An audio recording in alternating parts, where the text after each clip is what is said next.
ഷുഫാസ് കിച്ചൻ്റെ പുതിയൊരു വീഡിയോയിലേക്ക് നിങ്ങൾക്ക് എല്ലാവർക്കും സ്വാഗതം. ഇന്ന് പൊട്ടാറ്റോ വെച്ചിട്ട് നല്ലൊരു പൊട്ടാറ്റോ റൈസ് എങ്ങനെ തയ്യാറാക്കാമെന്ന് നോക്കാം. എളുപ്പത്തിൽ ഉണ്ടാക്കാൻ പറ്റിയ സിമ്പിളായിട്ടുള്ളൊരു റെസിപ്പിയാണ്. അപ്പോൾ നമുക്ക് നേരെ വീഡിയോയിലേക്ക് പോകാം. ഈ ഒരു റൈസ് ഉണ്ടാക്കുന്നതിനായിട്ട് ഞാനിവിടെ 2 കപ്പ് ബിരിയാണി റൈസാണ് എടുത്തിരിക്കുന്നത്. ഈ റൈസ് നമുക്ക് നന്നായിട്ട് കഴുകി ഒന്ന് കുതിർക്കാനായിട്ട് വെച്ചിരിക്കാം. റൈസ് വേവിക്കുന്നതിനായിട്ട് ഞാനിവിടെ കുറച്ച് വെള്ളം തിളപ്പിക്കാനായിട്ട് വെച്ചിരുന്നു. ആ വെള്ളത്തിലേക്ക് നമ്മൾ കഴുകി വെച്ചിരിക്കുന്ന റൈസും ഉപ്പും കൂടെ ചേർത്ത് കൊടുത്ത് നമ്മൾ സാധാരണ റൈസ് വേവിക്കുന്ന പോലെ നമുക്കിതൊന്ന് വേവിച്ചെടുക്കാവുന്നതാണ്. ഈ ഒരു റൈസ് ഇവിടെ വേവുന്ന സമയം കൊണ്ട് നമുക്ക് പൊട്ടാറ്റോ റെഡിയാക്കാം. അപ്പോൾ ഞാനിവിടെ ബേബി പൊട്ടാറ്റോസാണ് എടുത്തിരിക്കുന്നത്. ചെറിയ ചെറിയ ഉരുളക്കിഴങ്ങാണ്. അപ്പോൾ ഇത് നല്ലപോലെ കട്ട് ചെയ്ത് ക്ലീൻ ചെയ്ത് നമുക്കെടുക്കാം. ഒരു പൊട്ടാറ്റോ ഇതേപോലെ 3 കഷ്ണമാക്കിയാണ് ഞാൻ മാറ്റിയിരിക്കുന്നത്. ഇനി ഇതിലേക്ക് നമുക്ക് അല്പം മുളക് പൊടിയും ഉപ്പും മഞ്ഞൾപ്പൊടിയും കൂടി ചേർത്ത് കൊടുത്ത് നന്നായിട്ട് ഇതൊന്ന് ഇളക്കി യോജിപ്പിക്കാം. നന്നായിട്ട് ഇളക്കി യോജിപ്പിച്ച ഈ ഉരുളക്കിഴങ്ങിനെ നമുക്കൊന്ന് സൈഡിലോട്ട് മാറ്റി വയ്ക്കാം. അല്പസമയം മാരിനേറ്റ് ചെയ്യാനായിട്ട് വെച്ചിരിക്കാം. ഇനി നമ്മുടെ റൈസ് എവിടം വരെ ആയി നോക്കാം. ഇപ്പം നമ്മുടെ റൈസ് ഇവിടെ നന്നായിട്ട് വെന്തിട്ടുണ്ട്. ഇനി നമുക്കിതിൻ്റെ വെള്ളം മാറ്റി ഇതൊന്ന് സൈഡിലോട്ട് മാറ്റി വയ്ക്കാം. ഉരുളക്കിഴങ്ങ് വേവിക്കുന്നതിനായിട്ട് നമുക്കൊരു പാൻ ചൂടാക്കാം. ചൂടായ പാനിലേക്ക് അല്പം എണ്ണ ചേർത്ത് കൊടുക്കാം. ഇനി നമ്മൾ മാരിനേറ്റ് ചെയ്ത് വെച്ചിരിക്കുന്ന ഉരുളക്കിഴങ്ങ് ഇതിലേക്ക് ഇട്ട് കൊടുക്കാം. ഉരുളക്കിഴങ്ങ് ഇട്ട് കൊടുത്തതിന് ശേഷം ജസ്റ്റ് ഒന്ന് നമുക്ക് ഇളക്കി കൊടുത്തതിന് ശേഷം ഇതൊന്ന് അടച്ചു വെച്ചൊന്ന് വേവിക്കാവുന്നതാണ്. അടച്ചു വയ്ക്കുമ്പോൾ ചെറു തീയിലിട്ട് വേണം ഇത് വേവിക്കാൻ.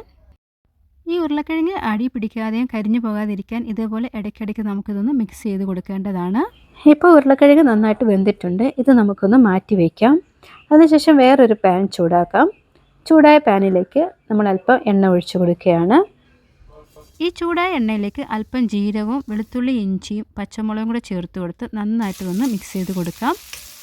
വെളുത്തുള്ളി ഇഞ്ചിയുടെയൊക്കെ ആ പച്ചമണം മാറി ഈ രീതിയിലാകുമ്പോഴത്തേക്കും നമുക്കിതിലേക്ക് കൊത്തിയരിഞ്ഞ ഒരു സവാള ചേർത്ത് കൊടുത്ത് ഒന്ന് വഴറ്റി കൊടുത്തതിന് ശേഷം ഇതിലേക്ക് ഒരു തക്കാളി ചെറുതായിട്ട് അരിഞ്ഞതും കറിവേപ്പിലയും കൂടെ ചേർത്ത് കൊടുത്ത് വീണ്ടും നമുക്കിതൊന്ന് നന്നായിട്ട് വഴറ്റി കൊടുക്കാം.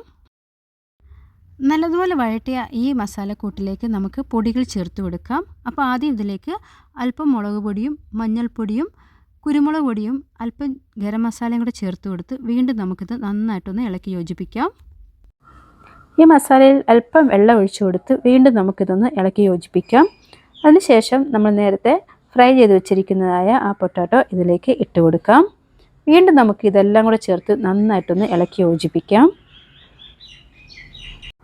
ഉരുളക്കിഴങ്ങിൽ ഈ മസാലയൊക്കെ ഒന്ന് പിടിക്കുന്നതിനായിട്ടൊന്ന് അടച്ചു വെച്ചൊന്ന് വേവിക്കാം. അതിനുശേഷം മൂടി തുറന്ന് വീണ്ടും നമുക്കിതൊന്ന് ഇളക്കി യോജിപ്പിക്കാം. ഇപ്പോൾ നമ്മുടെ മസാലയെല്ലാം ഇവിടെ റെഡി ആയിട്ടുണ്ട്. ഇനി നമ്മൾ നേരത്തെ വേവിച്ച് വെച്ചിരിക്കുന്ന റൈസ് ഇട്ട് കൊടുക്കാം. കൂടെ തന്നെ ഇതിലേക്ക് അല്പം മല്ലിയിലയും കൂടെ ചേർത്ത് നന്നായിട്ട് ഇതൊന്ന് ഇളക്കി യോജിപ്പിക്കണം. മസാലയെല്ലാം നമ്മുടെ റൈസിൽ പിടിച്ചു പറ്റുന്ന രീതിയിൽ നല്ല രീതിയിൽ ഒന്ന് ഇളക്കി കൊടുക്കാം.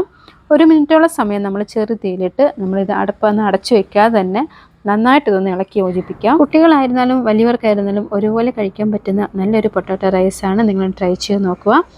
ഇങ്ങനെ നന്നായിട്ട് ഇളക്കി യോജിപ്പിച്ചതിന് ശേഷം നമുക്കിതൊന്ന് അടച്ചു വയ്ക്കാം.